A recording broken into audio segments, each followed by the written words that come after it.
Before we begin, a couple of housekeeping matters. The first is that we've started a WhatsApp group called International Trauma Studies in India. So if you are interested, make sure you get added to the group. We can introduce you to people who already have the link. That's exciting. And second, please help me thank Dr. Shipra Tolia, who has organized this whole thing. So let's applaud first.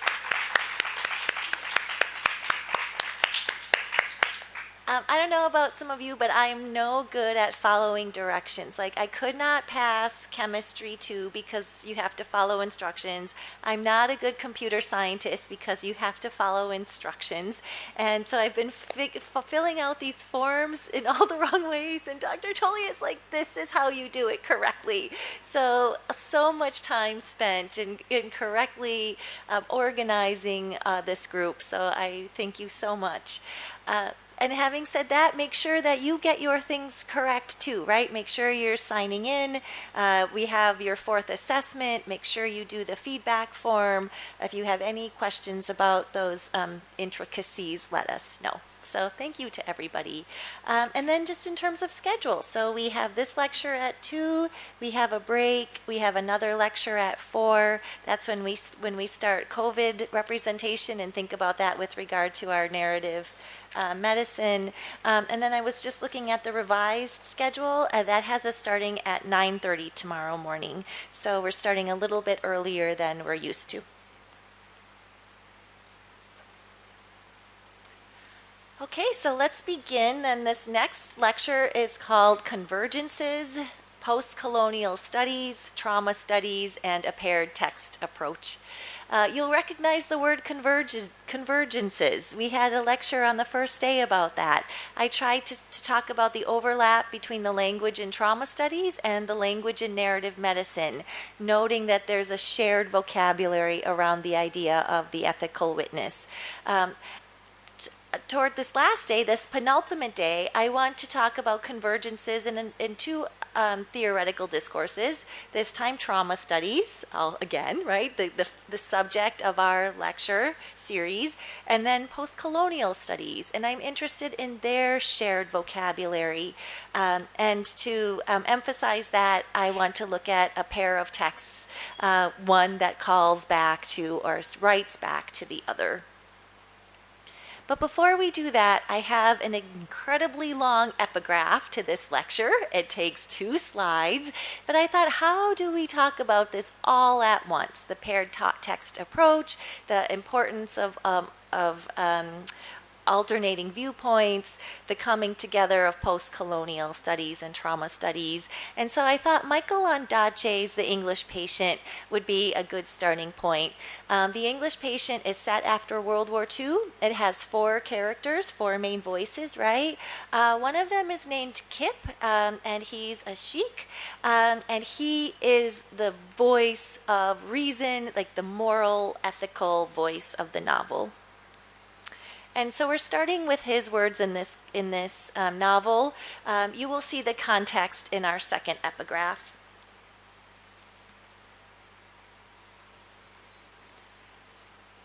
He's talking to whom we think is an English patient who is not English.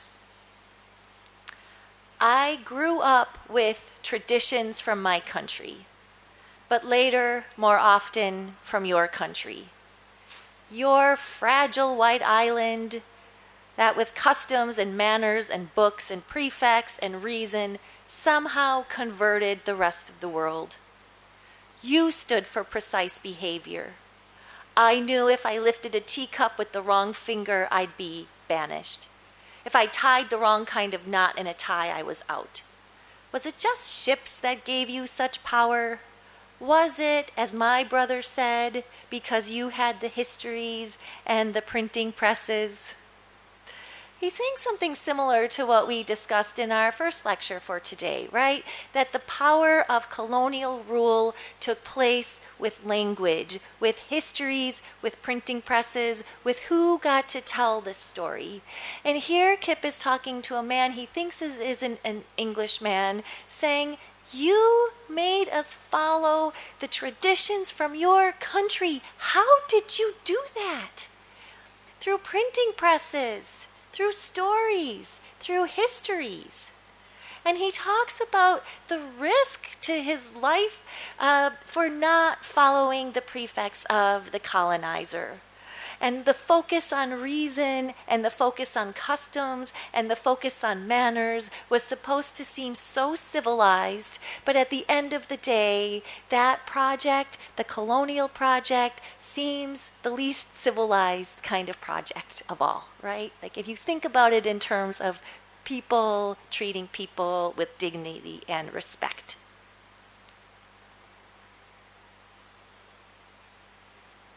He goes on to say, you and the Americans converted us with your missionary rules. That's what Jesse takes up in Homegoing. And Indian soldiers wasted their lives as heroes. You had wars like cricket. How did you fool us into this? Here, listen to what you people have done. Why is he so angry? What made him go off like this? The whole novel, he's been so polite, so respectful, so peaceful. He is a sapper. It is his job to dismantle bombs planted by the military. And then this happens. One bomb, then another. Hiroshima, Nagasaki. Is this civilized? He swerves the rifle toward the alcove. The hawk in the valley air seems to float intentionally into V sight. If he closes his eyes, he sees the streets of Asia full of fire. It rolls across cities like a burst map. The hurricane of heat withering bodies as it meets them. The shadow of humans suddenly in the air. This, the tremor of human wisdom.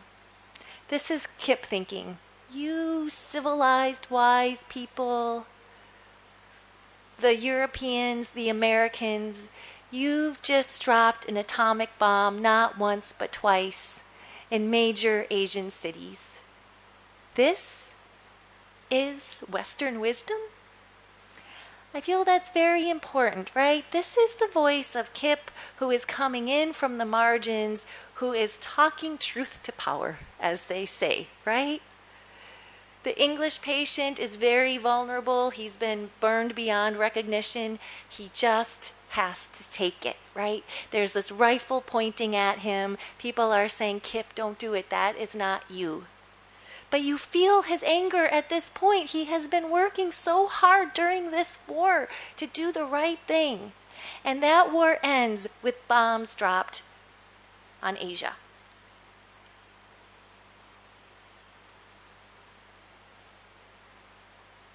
There's one more. Sorry, I love this part. This is not on a slide.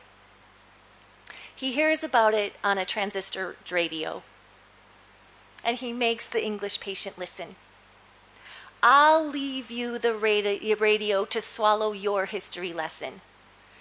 Don't move again, Caravaggio. This is an Italian thief who's also a part of the characters.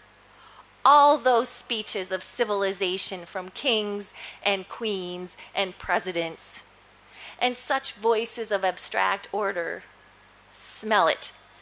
Listen to the radio and smell the celebration in it. In my country, when a father breaks justice in two, you kill the father. And he's talking about the justice being broken by leaders in the US and leaders in the UK who have decided that this is the way to end the war. This is a novel about trauma. The traumatic fracturing of World War II. It is a novel about the trauma of colonization from the voice of Kip. The novel itself is a shattered and fragmented narrative with multiple points of view. And it might reflect the experience of being out of time from traumatic experience and the scrambling of time and the scrambling of culture from the effects of colonial English literature, both as an opiate of the masses and also as a proxy for colonial government.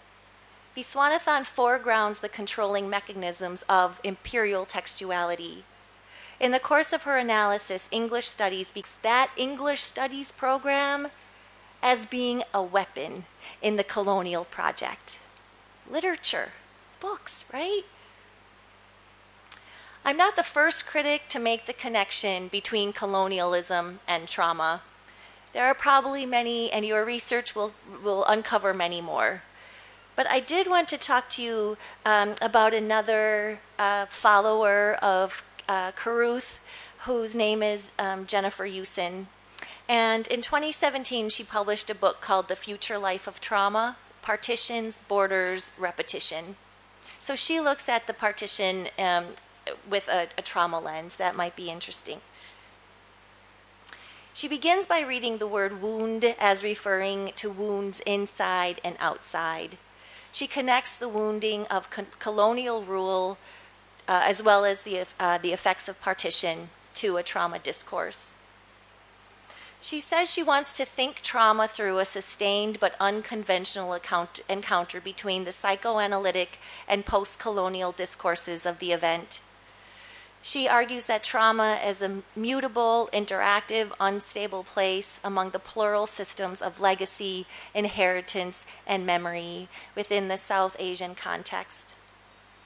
And back to the question of kind of reparation, hope or not hope, she says the title of her study, The Future Life of Trauma, may be read as an affirmation. Yes, she says, trauma has a future. Yes, trauma has a life in the ordinary sense. Future means the time that is still to come, what lies ahead. At the same time, it denotes the capability of enduring, since to have a future is necessarily the right to and a chance for posterity. So this is another 21st century text that says, let's talk about trauma not in terms of what can't be repaired, but in terms of a reparation project as well. So that's where the paired text approach comes. This is what I use in my teaching. If I have to teach in an English department the classics of American literature and British literature, then I'm going to make sure that I can pair it with a voice that can counter some of that colonial discourse. It focuses on the future. The paired text approach gives a voice to the colonized subject, long forgotten as passive and silenced.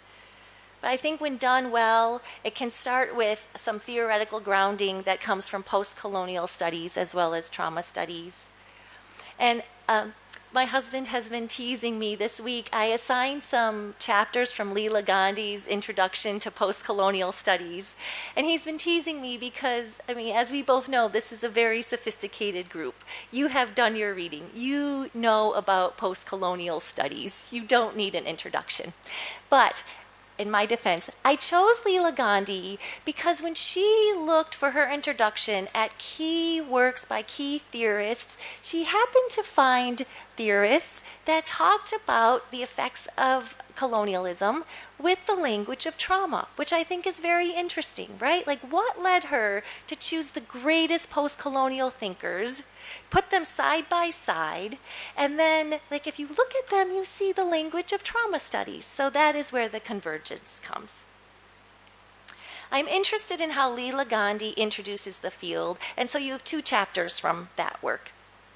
Not because I don't think you don't know about post-colonial studies, but because if you closely read them again, you'll see the language of trauma. When she introduces the field and she talks about colonial power, she uses experts who use the language of trauma. So just as we saw the convergences in diction and thought between trauma studies and narrative medicine, I wanted to end this unit by considering the discursive convergences between trauma studies and post-colonial studies, particularly around this idea of the post-colonial subject as an idea of transformation and written text. And then we can consider how a certain paired text approach, like the approach of Jesse's callbacks and allusions, defamiliarized the colonial project and empowered the figures silenced by colonial texts. And so just to clarify, a paired text approach is teaching and reading a traditional canonical novel, such as a classic British text, a text probably born out of imperialism, alongside a text written by the colonized and marginalized, quote-unquote, other, a text to answer the colonizer, to write back, to assert one's voice yet again. According to Edward Said, an attentive post-colonial rereading of centered cultural texts, the canon, reveals, for instance, that the civilized realm of Austin's Mansfield Park is sustained by the distant slave plantation in Antigua, and that Pip's economic stability in Dickinson's Great Expectations is garnered from the remote expanses of colonial Australia. I think it's really interesting to read those texts that you have been told, like Charles Dickens, Jane Austen, Charlotte Bronte. Behind the scenes, underneath, there is like this colonial violence being done, and nobody is talking about it, right? How is Pip getting so rich? How is Mansfield Park so fancy? Okay.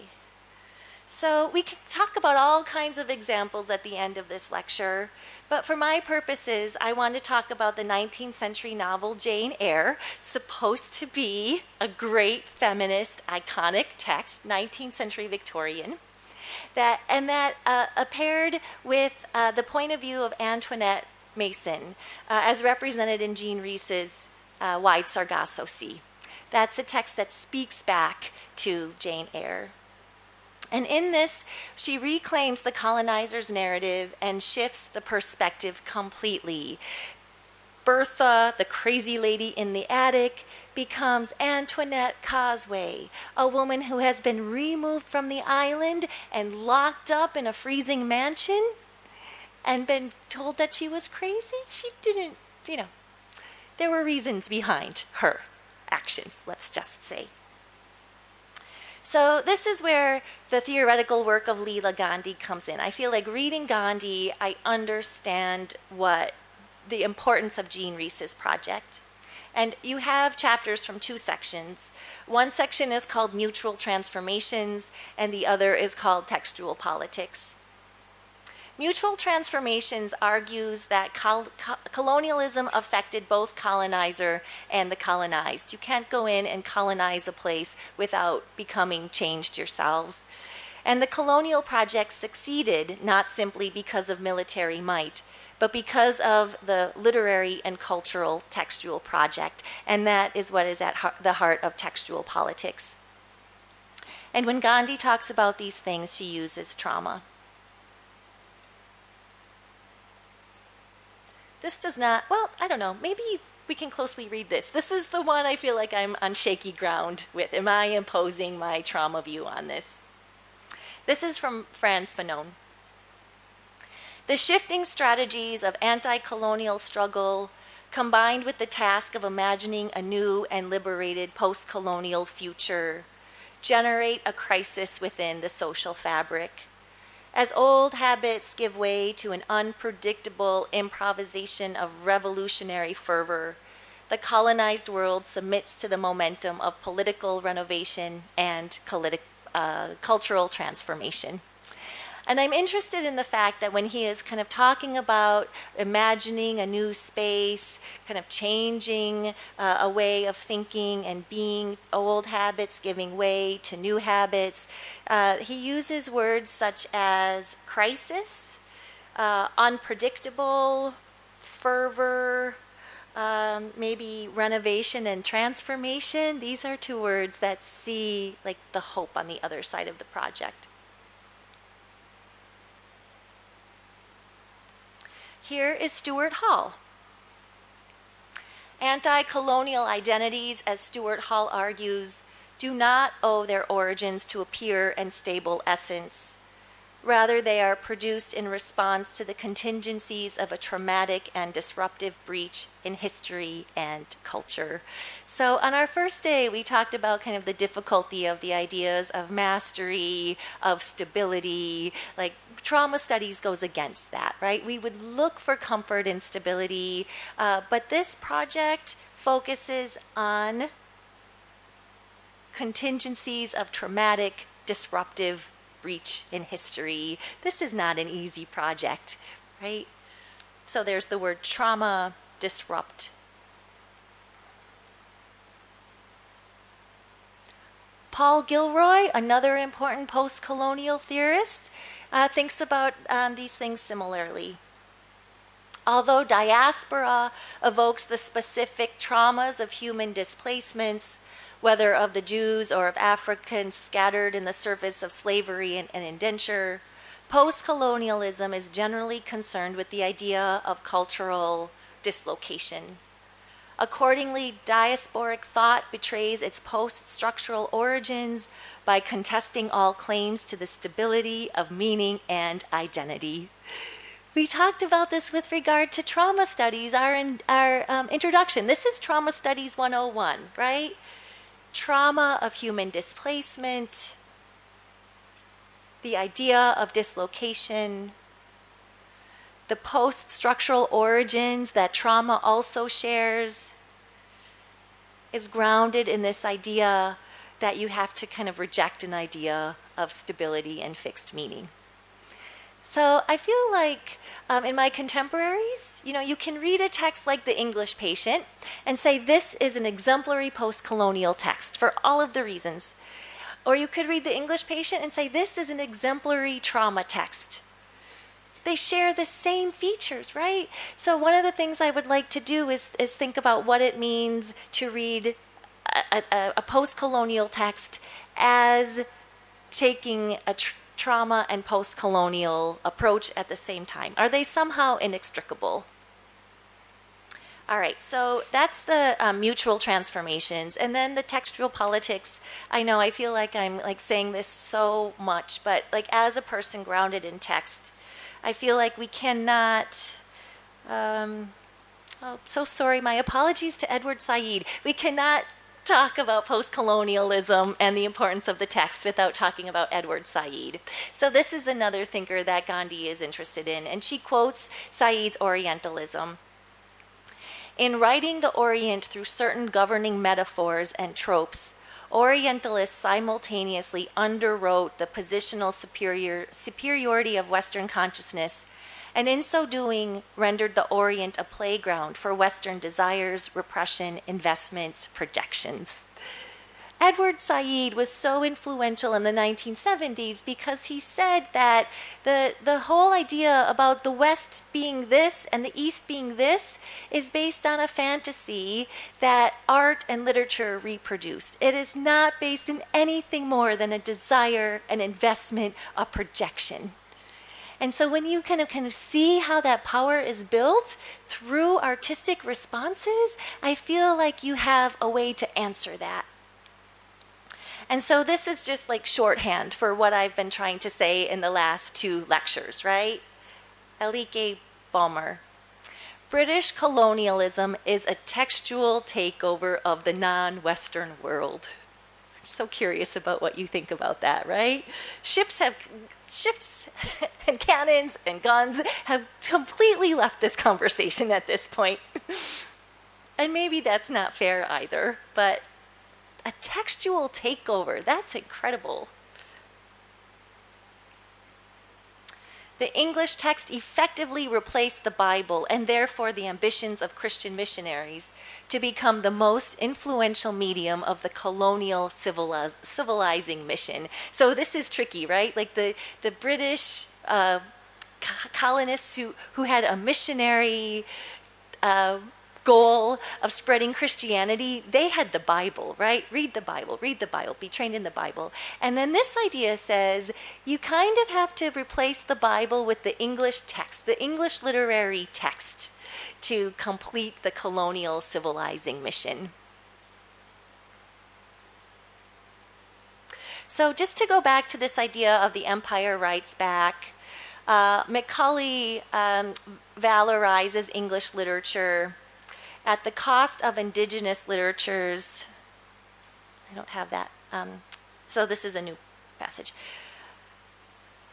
The valorization of English literature at the cost of indigenous literatures is taken as a paradigmatic instance of canon formation.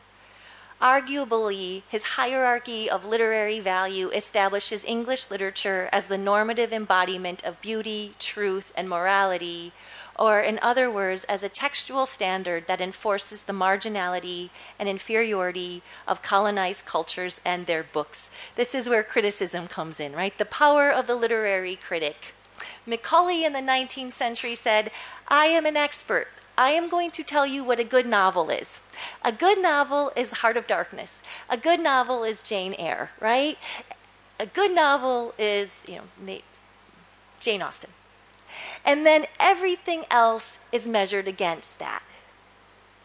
What happens if you flipped it? Like, what happens if another critic came in and said, these are the qualities of a canonical text, that ended up with British texts at the bottom? Like, you could imagine that possibility, right? It's the power of the person who gets to make the decisions.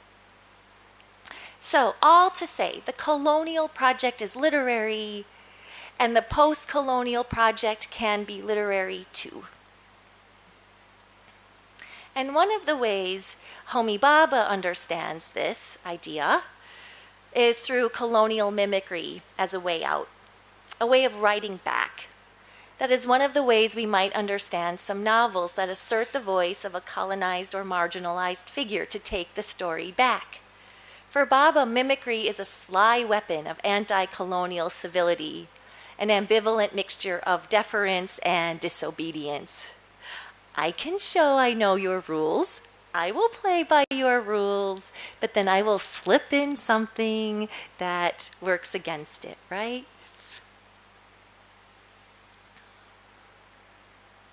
So this is Leela Gandhi kind of bringing things together.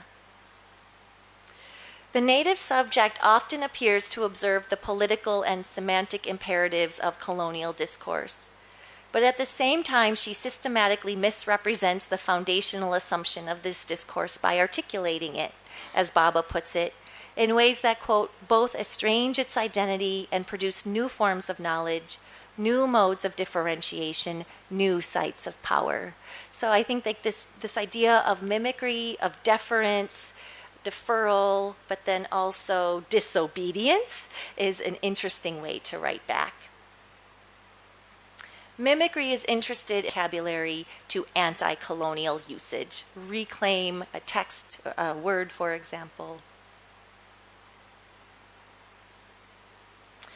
And so just one more thinker. I know, again, I'm sorry, I'm walking through this history of post-colonial theory, but I wanted to get Rushdie in, who says, or this is Leela's kind of gloss on it, whereas the anti-colonial novel tentatively appropriated the language of the empire from afar, writers like Rushdie believed to transform from within the geographical and imaginative space of the Western metropolis. So I guess what I'm adding to that as an educator is an approach that comes from reading a canonized text side by side with one that writes back. Okay, so Walter Kalajian describes post-colonial as both a marker of time, the time after colonial power recedes, and as a way of thinking about the world, a consideration of the effects of colonial power more generally. With this latter definition in mind, we can see how literary texts in particular respond to colonialism by featuring multiple points of view, fractured plot lines, and temporality, and critiques of such power structures as patriarchy, nation states, white supremacy, and colonial rule, to name a few. As such, I'm interested in reading the so-called canonical texts, Jane Eyre, Madame Bovary, Heart of Darkness, The Stranger, as important in their own right, But I'm more interested in how the novels, from a post-colonial viewpoint, write back to the masterpieces to show a viewpoint largely overlooked in the traditional Western canon. The Caribbean woman locked in an attic in a mansion in England. The frustrated wife in the aftermath of the French Revolution. The othered savage described by an explorer in Africa. The suspicious native in the desert.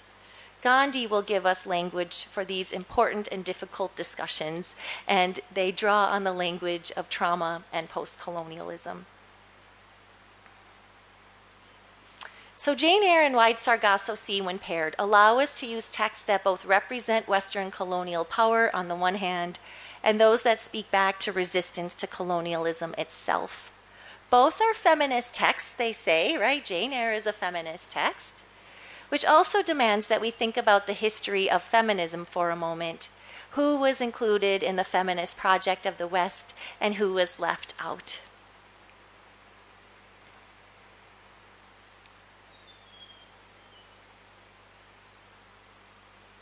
So Wide Sargasso Sea is a feminist project, as well as trauma project, as well as post-colonial. And I think that this is a really useful thing to acknowledge. Post-colonial theory tends to regard liberal feminism as a type of neo-Orientalism.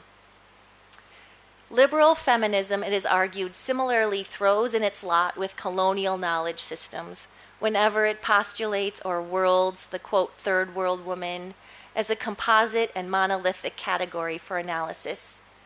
The axioms of imperialism are said to repeat themselves in every feminist endeavor to essentialize or prescriptively name the alterity different of native female otherness. You are not such a good feminist, Charlotte Bronte, if this is the way you treat the woman in the attic. Spivak says the gendered subaltern disappears because we never hear her speak about herself. And so a proper post-colonial feminist project will allow that figure to speak. So here's Spivak on Jane Eyre. That's the voice from the novel. So one more on Spivak.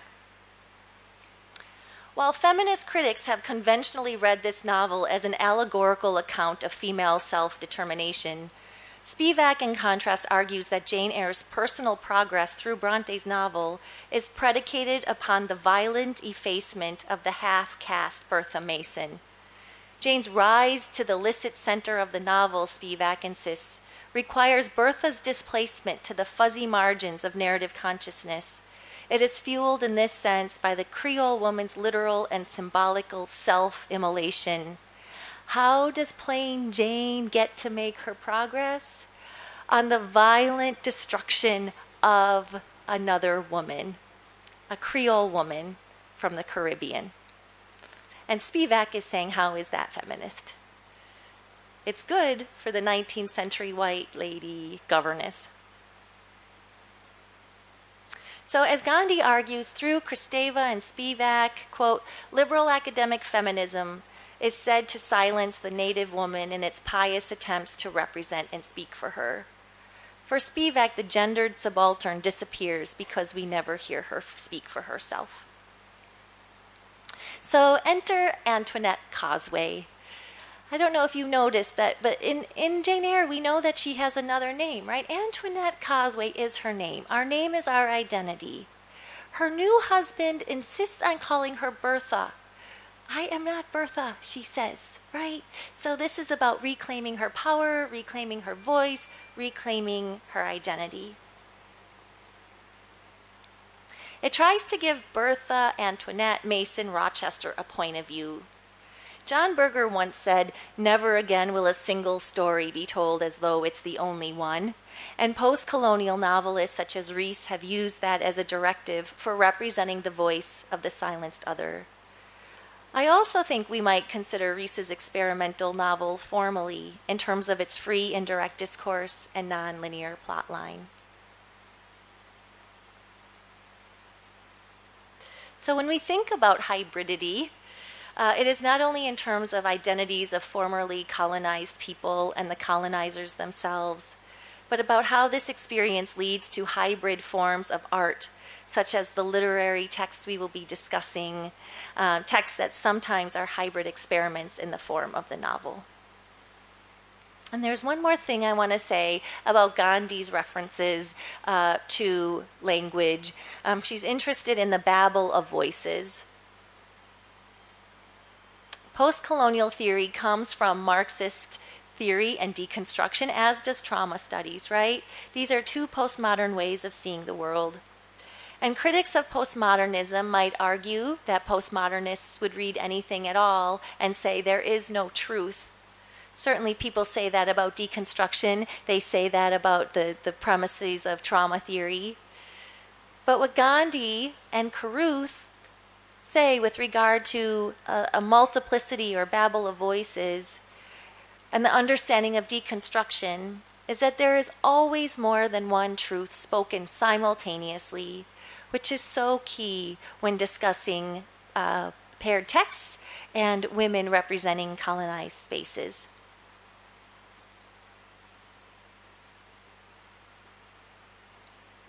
All right, I feel like it's taking me so long to get to the literature. You're like, keep going, literature, literature. Okay, so one more thing. Gilbert and Gubar read Bertha Mason Rochester's as Jane Eyre's truest and darkest double. And they read her criminal self imprisoned in Thornfield's attic. So Bertha is just a figure in this reading. She is the criminal dark double of Jane Eyre.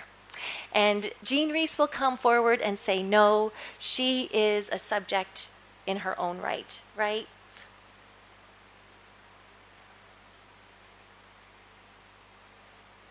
So through Antoinette's voice, we can see how when Wide Sargasso Sea describes, quote, the coldest cruelty of England, it also represents England as a colonizing force, as well as the setting of Jane Eyre and the new home for Antoinette. The cold, sterile setting of England, Thornfield Hall, is a place that stifles the bodies and minds of women. Thornfield Hall is as much a prison of Antoinette as it is Jane. Bluebeard's Castle is an important trope for understanding how women felt trapped in the 19th century, and Antoinette's and Jane's entrapment exemplifies this trope. But we could see the ways in which Antoinette is doubly trapped.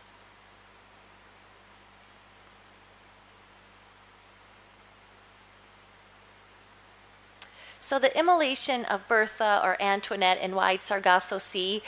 In Wide Sargasso Sea, this moment works similarly as in Jessie.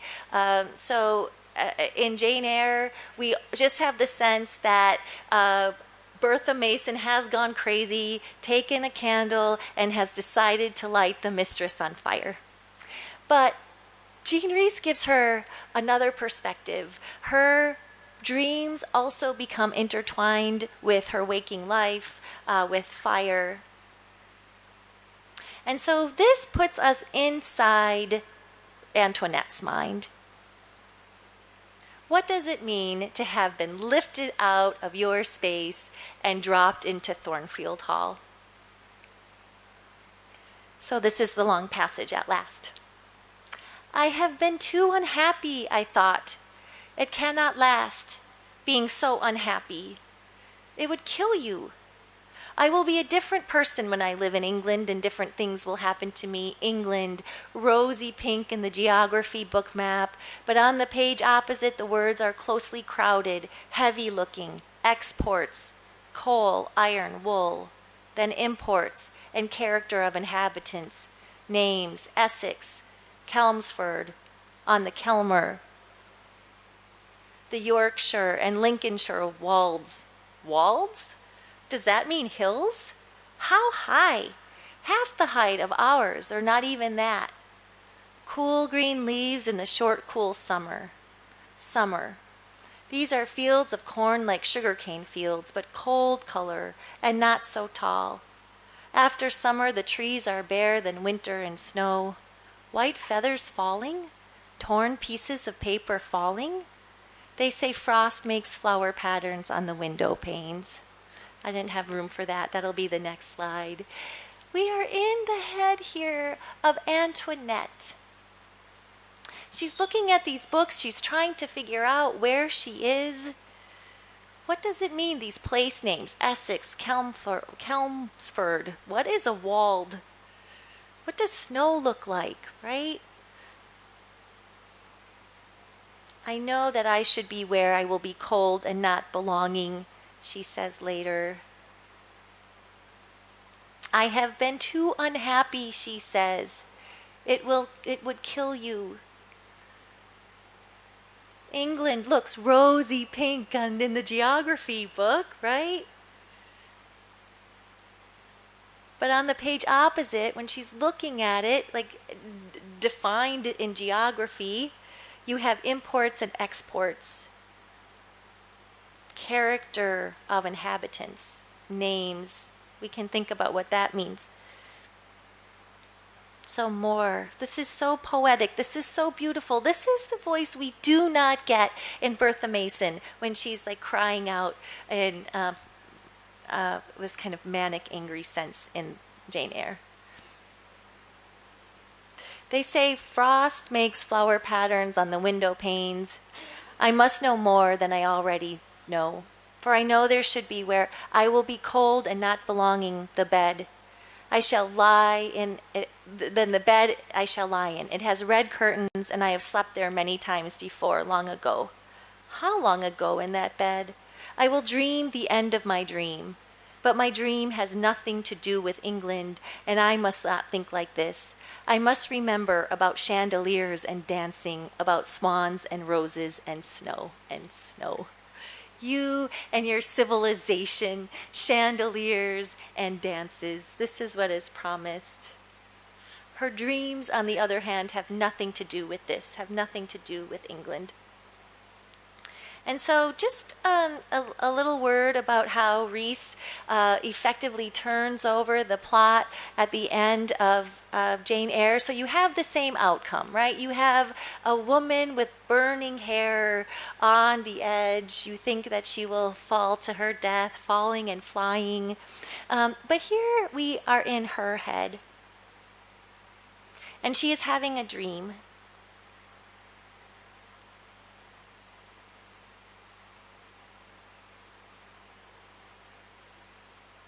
I don't know how much background to go into, how recently you've read Wide Sargasso Sea.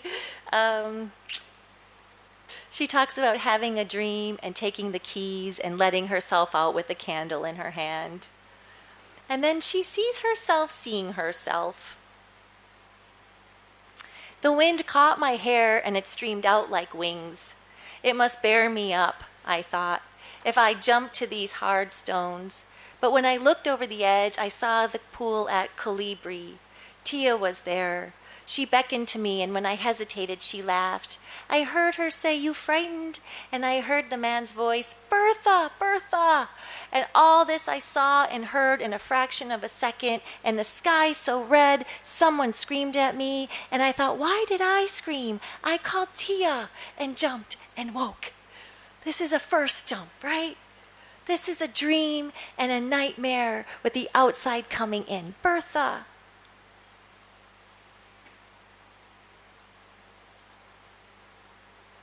I waited a long time after I heard her snore. And then I got up, took the keys, and unlocked the door. I was holding my candle. Now at last I know why I was brought here and what I have to do. There must have been a draft for the flame flickered, and I thought it was out. But I shielded it with my hand, and it burned up again to light me along the dark passage. This is a completely different motive than the one that Jane Eyre or Bronte ascribes to Bertha. Antoinette. So in Jane Eyre, the madwoman in the attic is unsympathetic, an obstacle. Mr. Rochester is a classic Byronic hero, tormented with a dark past, but whom should not be blamed. In Wide Sargasso Sea, Antoinette is sold into marriage to the prideful Rochester, and one wonders what would cause this madness. He is not such a good man, is he? And White Sargasso Sea challenges this perspective of the colonist Mr. Rochester as innocent, giving a narrative with a chronological timeline and multiple shifting perspectives. We feel out of time like Antoinette must have felt. And the traumatic legacy of colonialism is written into the very narrative itself. So I feel like perhaps my reading of Wide Sargasso Sea is not new, but I would like to kind of think about what it means to read these texts from the convergence of trauma studies and post-colonial studies. So I'm wondering what a paired text approach can do to challenge the effects of colonial thought. If colonialism was a textual takeover, then can post-colonial poetics and theory be a textual reclamation? How has feminism reproduced colonial values? That's the argument that feminists, white Anglo feminists, have sided with white supremacy and colonial ideals. How does Reese's style also challenge 19th century assumptions about the quote-unquote third world? That is the very lyrical, poetic voice. We can maybe unpack a passage and kind of think about how the poetry of Antoinette's mind works against Jane Eyre's rational mind. And, I mean, this is kind of obvious, but I'm interested in complicating it with what do we gain when we center voices previously marginalized women voices, Caribbean voices, any kind of voice that has been like overwritten by the colonizing text. So we have 10 minutes. Should we do a passage? Do you want to do a literary passage, a theory passage? Should we give more time to Antoinette Causeway? Is that all right? Yeah? All right, so we have a few from her. The Wind Caught in My Hair. I kind of like that one. They say frost makes flower patterns, and I have been too unhappy. 1, 2, or 3.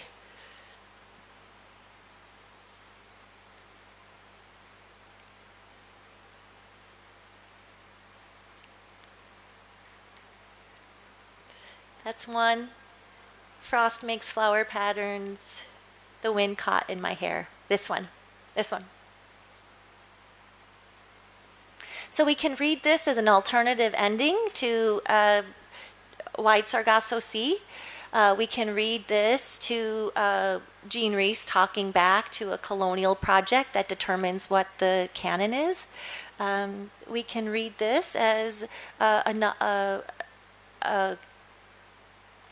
a text of futurity rather than the kind of sense of loss of a future that we associate with Antoinette at the end of Jane Eyre. Shall I read it again? The wind caught my hair and it streamed out like wings. It must bear me up, I thought, if I jumped to those hard stones. But when I looked over the edge, I saw the pool at Colibri. Tia was there. She beckoned to me, and when I hesitated, she laughed. I heard her say, "You frightened?" And I heard the man's voice, "Bertha, Bertha." All this I saw and heard in a fraction of a second, and the sky so red. Someone screamed, and I thought, why did I scream? I called Tia and jumped and woke. How does this write back to Jane Eyre's novel, Jane Eyre?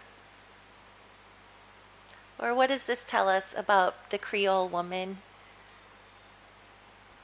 Or what's going on in the text?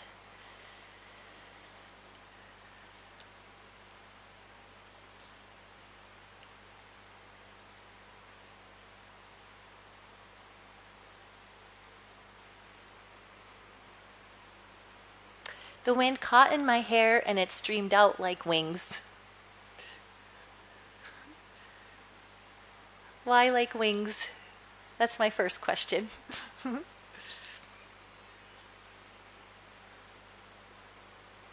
The wind will bear me up, I thought. Flying, not falling. Okay. When I looked over the edge, I saw the pool at Colibri.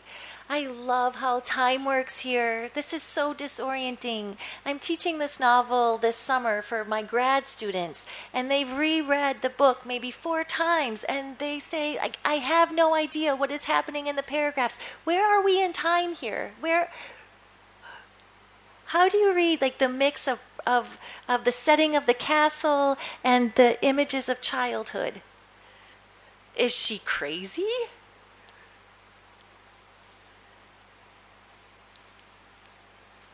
Is that how dreams work, right? You're kind of out of time? Yes. You fall asleep in the castle, and in your dream you see the pool of your childhood. You see someone you love from your childhood back home. And you're a little disoriented, right? Like, where am I? Do you want to say that? Okay.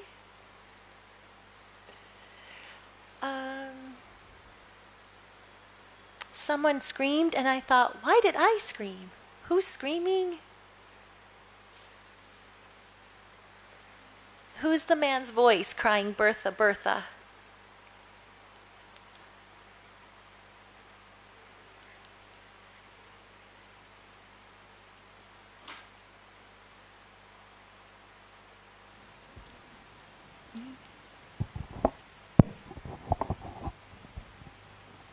So maybe like the line that you said, the wind caught my hair and it streamed out like wings. Like this is a dream that she's seeing. Yes. So maybe they call her hair like wings as a symbol of freedom. Yes. So as a symbol of freedom, because she's in a dream right now, and Yes. open hair. Yes. Her hair is open. It could be a symbol of, that she's free to dream what she's dreaming right now, and to go back in time to the place where she grew up in, and around people that she loved. Yeah, that's. Yes, in her dream she is free. Her hair is free. Tia is there. The pool at Colibri. Yes. When I read this novel, one of the other things that like caught my mind was like how Antonite's past is described and her relationship with Tia. It is like very queer. Yes. And I remember that like of all the relationships she has in her life, the one that actually gives her happiness is Tia's. Yes, that's so brilliant. Like we saw that passage where she's like, I'm cold, I will forever be cold, I have to go to the bed, in the bed, which, it's like that kind of like sterility and sense of like disconnection from Rochester. And and there is a stream scene where they are together near a stream. Yes, that's lovely. Yeah, and so when I read through this passage, like I can see that like it is a dream she has before the last scene. Yes. Yeah, like before she jumps off the actual villa or the castle. Yes. And this whole dream is her trying to escape it. Like she's having a dream, but in the dream she's trying to escape what is haunting her. Yes. And in the dream it is an attempt to escape trauma, reliving the trauma again and again to find an escape. And the only escape she can find is Tia and the nature in Colibri. That's beautiful. And because in her past, the only two things, like because she was also ostracized because of becoming, she was called some sort of a slur in her past. So like the only happiness or the only escape is Tia and the nature. So she is reliving her trauma every day in her real life, but she's having an escape in her dreams. Thank you so much. Absolutely. So, like, we've talked a lot about the nature of dreams, of the traumatic nightmare, right? So, I could imagine doing a psychoanalytic reading of the representation of dreams in this text. I could also imagine that being related to a postcolonial reading. And I'm wondering about, like, how we might move psychoanalytic studies forward by bringing in the language of postcolonial discourse as well, right? How can we, I think some of you are working on intersectionality. Can you, in fact, separate a traumatic experience or traumatic discourse from post-colonial discourse, and then a feminist discourse, right? We have to think about how Antoinette is treated at the hands of Rochester and even Jane. So your response kind of brought those three together, which was really useful. Yes. Ma'am, when I read this particular part, something that struck me was why would she think of Tia at this point?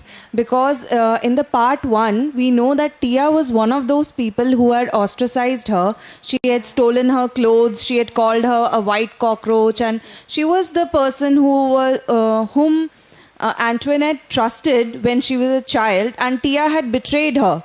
And it was Tia seemed like the catalyst that drove Antoinette's mother to further think that they need to protect them from the black community living there. Yeah. So at this juncture, her calling out Tia's name, it seems to me that when this is like a parallel that the man, Rochester, is calling her Bertha, and he says, Antoinette realizes that he's trying to take away her identity, that he's calling her a different name, and he's trying to delineate her personality, her origins, and maybe her calling out to Tia is a final attempt to get through to her. There was this particular term, what was it? That white and Creole, her Creole identity. Yeah.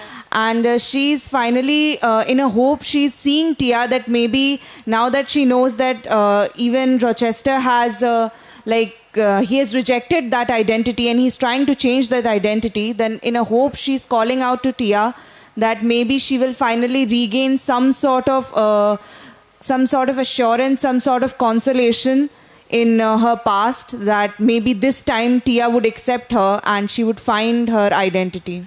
That's great. Yeah, I mean, at the heart of this passage is like a search for identity, or an identity search in the dream. I think that's so smart. Like, somebody could write some fan fiction from the perspective of Tia. Like, what kind of story would she tell ultimately? That's really useful. Yes, why Tia? Why now, right? That's such a great question. Yeah. All right, so I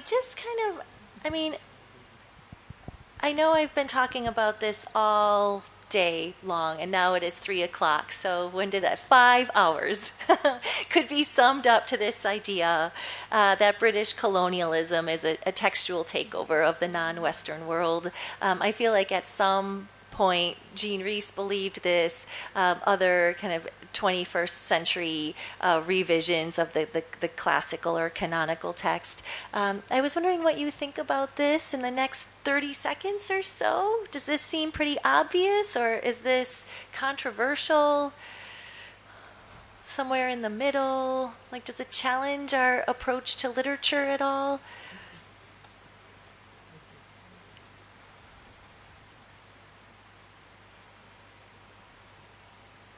And then the other side of that is, like, how do you undo that takeover?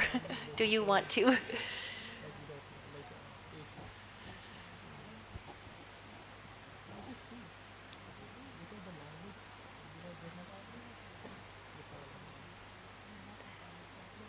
So that wraps up the session then. If you have other ideas for paired texts, please tell me. I feel like that's the only way to teach the literary tradition at this point, so please give me some suggestions. And we'll have a break, and we'll come back